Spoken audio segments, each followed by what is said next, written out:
નમસ્કાર, આપ જોઈ રહ્યા છો નેશન પ્લસ ન્યૂઝ. હું છું આપની સાથે હિરલ પંડ્યા.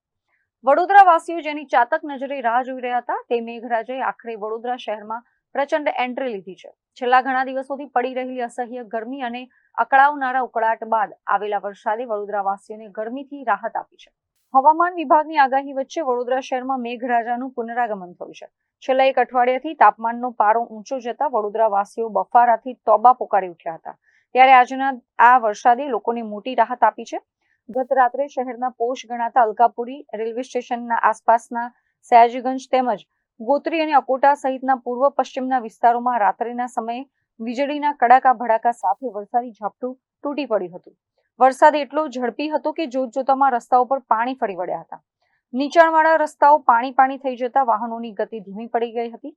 જો કે લાંબા સમયના વિરામ બાદ આવેલા આ વરસાદને પગલે વાતાવરણમાં છવાયેલો ઉકળાટ મટી ગયો છે અને સમગ્ર શહેરમાં ઠંડો પવન ફૂંકાવા સાથે આહલાદક ઠંડક પ્રસરી ગઈ છે. મોડી રાત્રે પણ વરસાદી માહોલ યથાવત રહેતા આગામી કલાકોમાં હજી વધુ વરસાદ પડવાની સંભાવના સેવાઈ રહી છે. કેમેરામેન નવનીત પરમાર સાથે Chirag Patel, Nation Plus News, Vadodara. સમાચારોના સતત અપડેટ મેળવવા માટે અમારી નેશન પ્લસ ન્યૂઝની યુટ્યુબ ચેનલને સબસ્ક્રાઇબ કરો, બેલ આઇકન દબાવો અને જોડાયેલા રહો ફેસબુક, ઇન્સ્ટાગ્રામ અને ટ્વિટર પર.